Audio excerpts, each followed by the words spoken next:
श्री स्वामी समर्थ। स्वागत आहे तुम्हा सगळ्यांचं माझ्या यूट्यूब चॅनलवरती। आजचा दिवस तुम्हा सर्वांना खूप छान सुखाचा आणि आनंदाचा जाऊ देत हीच मी स्वामींच्या चरणी प्रार्थना करते आणि आजच्या व्हिडिओला सुरुवात करते। पण त्या अगोदर तुम्ही माझ्या चॅनलवरती जर नवीन असाल तर चॅनलला सबस्क्राइब नक्की करा। त्याचबरोबर कमेंटमध्ये श्री स्वामी समर्थ लिहायला अजिबात विसरू नका। आज आहे पितृपक्षातली संकष्टी चतुर्थी आणि ही चतुर्थी सोमवारी आल्यामुळे याला एक विशेष महत्त्व प्राप्त झालेलं आहे। आपल्या हिंदू धर्मामध्ये प्रत्येक दिवस हा कोणत्या ना कोणत्या देवी देवतांना समर्पित असतो। त्याचप्रमाणे काही ज्या तिथी असतात तर त्या सुद्धा देवांना समर्पित केलेल्या असतात।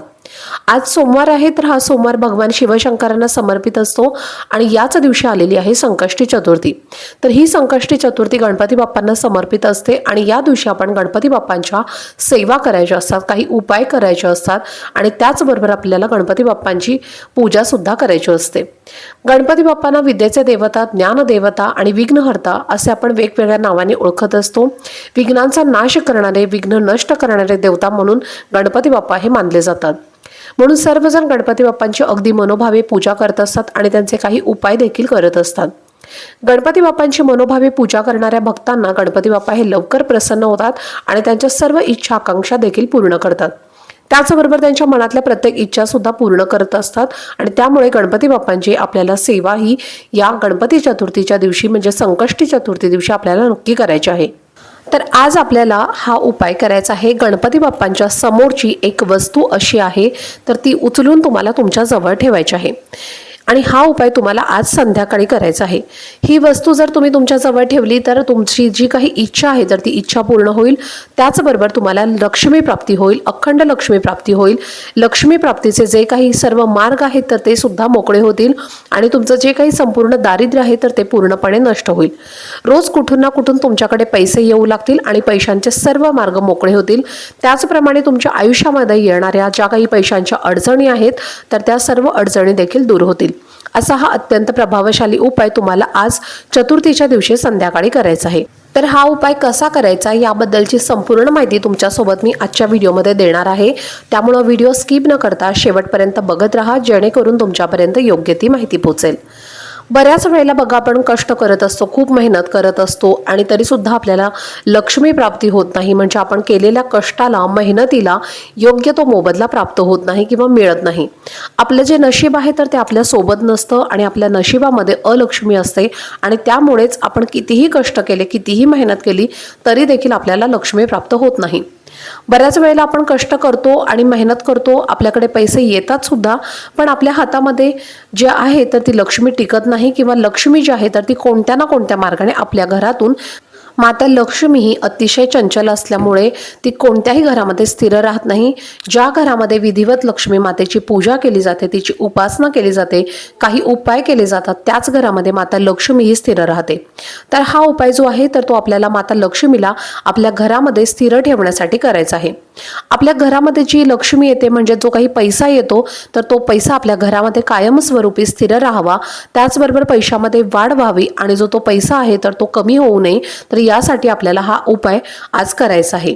तर हा उपाय करण्यासाठी तुम्ही मंदिरात म्हणजे गणपती बाप्पांच्या मंदिरात जाऊन सुद्धा हा उपाय तुम्ही करू शकता किंवा हा उपाय तुम्ही तुमच्या घरामध्ये गणपती बाप्पांची जर तुमच्या घरामध्ये मूर्ती असेल किंवा फोटो असेल तर तिथे सुद्धा तुम्ही हा उपाय करू शकता। तर तुम्हाला काय करायचं आहे, सर्वप्रथम आज सकाळी तुम्हाला गणपती बाप्पांची विधिवत छान पंचोपचारे पूजा करायची आहे। गणपती बाप्पांना तुम्हाला अभिषेक घालायचा आहे आणि तुम्हाला गणपती बाप्पांची मनोभावे पूजा ही करायची आहे। गणपती बाप्पांना आपल्याला दुर्वा अर्पण करायचे आहे, त्याचबरोबर एक लाल रंगाचं फूल तुम्ही अर्पण करायचं आहे।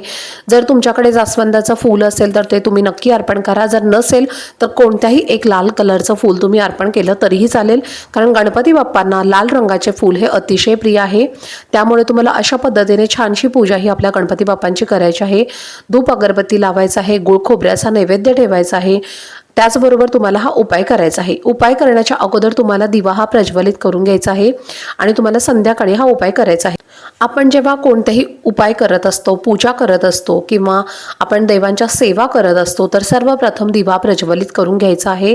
धूप-दीप आपल्याला लावायचा आहे आणि त्यानंतर आपल्याला उपाय किंवा सेवेलाही सुरुवात करायची असते. आता काय करायचं आहे, या उपायासाठी तुम्हाला 11 रुपये घ्यायचे आहेत.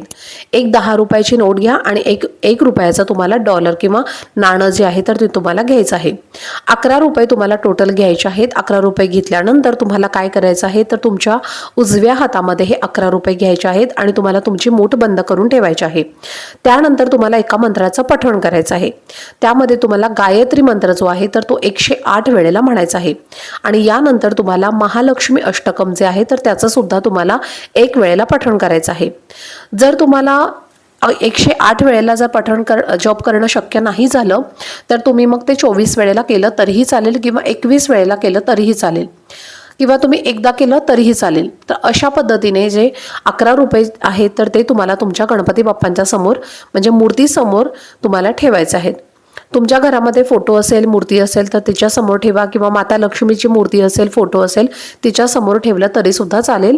तर अशा पद्धतीने तुम्हाला 108 वेळेला गायत्री मंत्राचा जप करून महालक्ष्मी अष्टकम 1 वेळेला म्हणून तुम्हाला जे 11 रुपये आहेत तर ते गणपती बाप्पांच्या समोर ठेवायचे आहे. तर आता हे 11 रुपये कसे ठेवायचे आहेत, तर तुम्हाला ठेवताना तुम्हाला डायरेक्ट खाली ठेवून द्यायचं नाही आहेत. एक प्लेट घ्या, त्या प्लेटमध्ये तुम्हाला थोड्याशा अक्षदा टाकायच्या आहेत आणि त्यानंतर जे 11 रुपये आहेत तर ते तुम्हाला त्या अक्षदांवरती म्हणजे त्या तांदळावरती तुम्हाला ठेवायचे आहेत. पैशांना तुम्हाला हळदी कुंकू अर्पण करायचं आहे आणि माता लक्ष्मीला आणि गणपती बाप्पांना सुद्धा तुम्हाला प्रार्थना करायची आहे आणि तुम्हाला सांगायचं आहे की बाप्पा माझ्या घरामध्ये अशा अशा प्रकारच्या अडचणी येत आहेत, संकट येत आहेत, पैशांच्या अडचणी निर्माण होत आहेत किंवा पैशांच्या बाबतीत सर्व ज्या काही अडचणी आहेत, तुमच्या घरामध्ये जी काही रखडलेली कामं आहेत किंवा तुम्हाला लक्ष्मी प्राप्त होत नाही आहे अशी प्रार्थना तुम्हाला गणपती बाप्पांना करायची आहे. माता लक्ष्मीला तुम्हाला प्रार्थना करायची आहे आणि आपल्याला माता लक्ष्मीला प्रार्थना करताना सांगायचं आहे की माता लक्ष्मी माझ्या घरामध्ये तुम्ही प्रवेश करा, माझ्या घरामध्ये तुम्ही कायमस्वरूपी राहा, माझ्या घरामध्ये तुम्ही स्थिर राहू द्या, अखंड लक्ष्मी मला प्राप्त होऊ द्या, आलेली लक्ष्मी घरामधून जाऊन देऊ नका, अशी प्रार्थना आपल्याला माता लक्ष्मीला करायची आहे. आणि त्यानंतर जे 11 रुपये आहेत तर ते संपूर्ण दिवसभर म्हणजे संपूर्ण रात्रभर तुम्हाला त्या प्लेटमध्ये तसेच ठेवून द्यायचे आहेत. सकाळी दुसऱ्या दिवशी उठल्यानंतर काय करायचं आहे, तर तो 1 रुपया जो आहे तर तो तुम्हाला उचलून घ्यायचा आहे. 1 रुपया तुम्ही तुमच्या पर्समध्ये ठेवायचा आहे, तुमच्या वॉलेटमध्ये तुम्ही ठेवू शकता पुरुषांनी आणि तुम्ही तो 1 रुपया जो आहे तर तो तुम्हाला तुमच्या तिजोरीमध्ये ठेवला तरीही चालेल. तर अशा पद्धतीने हा 1 रुपया तुम्हाला तुमच्या जवळ ठेवायचा आहे आणि हे जे तांदूळ आहेत तर ते तांदूळ तुम्हाला तुमच्या तांदळाच्या डब्यामध्ये टाकायचे आहेत आणि थोडेसे तांदूळ त्यातले तुम्हाला पक्ष्यांना टाकायचे आहेत किंवा गाईला तुम्ही खाऊ घालायचे आहेत. त्यानंतर हे जे 10 रुपये आहेत तर ते तुम्हाला एखाद्या गरजू व्यक्तीला दान करायचे आहेत. पण तुम्ही अशा व्यक्तीला दान करा ज्याला खरंच अतिशय गरज आहे, तर त्या व्यक्तीलाच तुम्हाला ते दान म्हणून द्यायचे आहेत. आणि दान देताना तुम्ही मंदिराच्या बाहेर दिलं तरीही चालेल किंवा इतर ठिकाणी तुम्ही दिलं तरीही चालेल किंवा तुम्ही एखाद्या ब्राह्मणाला सुद्धा देऊ शकता. तर अशा पद्धतीने तुम्हाला हा उपाय करायचा आहे. आता तुम्ही जर हा उपाय एखाद्या मंदिरामध्ये करणार असाल तर हा उपाय तुम्हाला कसा करायचा आहे हे मी तुम्हाला सांगते. तर उपाय तुम्ही जर मंदिरामध्ये केला तर सर्व पूजा वगैरे तुम्हाला करायची आहे गणपती बाप्पांची. त्यानंतर पूजा करून झाल्यानंतर तिथून तो 1 रुपया जो आहे तर तो तुम्हाला उचलून आणायचा आहे आणि 10 रुपये जे आहेत तर ते तुम्हाला तिथेच ठेवायचे आहेत मंदिरामध्ये. 1 रुपया तुम्हाला तुमच्या घरी घेऊन यायचा आहे. घरी घेऊन आल्यानंतर तुमच्या घरामध्ये गणपती बाप्पांची मूर्ती असेल किंवा फोटो असेल किंवा माता लक्ष्मीची फोटो किंवा मूर्ती असेल तर त्या ठिकाणी तुम्हाला आणि जो 1 रुपया आहे तर तो तुम्हाला तुमच्या घरी घेऊन यायचा आहे. घरी घेऊन आल्यानंतर तुमच्या घरामध्ये गणपती बाप्पांची मूर्ती, फोटो असेल किंवा लक्ष्मी मातेची फोटो किंवा मूर्ती असेल तर त्या ठिकाणी तुम्हाला संपूर्ण रात्रभर तुम्हाला हा 1 रुपया समोर ठेवायचा आहे. त्यानंतर दुसऱ्या दिवशी तुम्हाला हा 1 रुपया उचलायचा आहे आणि तुमच्या पर्समध्ये किंवा वॉलेटमध्ये तुम्हाला ठेवायचा आहे.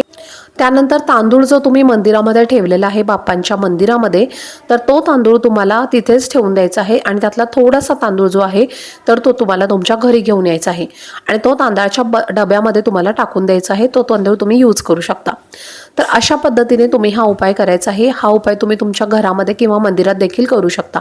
हा उपाय केल्यानंतर तुमच्याकडे लक्ष्मी प्राप्त होईल, लक्ष्मी प्राप्तीचे सर्व मार्ग मोकळे होतील आणि अखंड लक्ष्मीची प्राप्ती तुम्हाला होईल आणि तुमचं संपूर्ण दारिद्र्य देखील नष्ट होईल आणि दररोज तुमच्याकडे कुठून ना कुठून पैसे येत राहतील, म्हणजेच लक्ष्मी प्राप्तीचे सर्व मार्ग मोकळे होतील। जे तुम्ही कष्ट करणार आहात, जी मेहनत तुम्ही करणार आहात, तर त्याला तुम्हाला योग्य तो मोबदला मिळेल आणि तुमचं नशीब तुमच्यासोबत कायमस्वरूपी राहील आणि तुम्हाला अखंड लक्ष्मी प्राप्ती होईल। अशा पद्धतीने हा उपाय तुम्हाला करायचा आहे। अत्यंत प्रभावशाली असा हा उपाय आहे। तर चला, झालेली सेवा ही मी स्वामी महाराजांच्या चरणी अर्पण करते। आजचा व्हिडिओ जर तुम्हाला आवडला असेल तर व्हिडिओला जास्तीत जास्त लाईक, शेअर आणि चॅनलला सबस्क्राईब नक्की करा।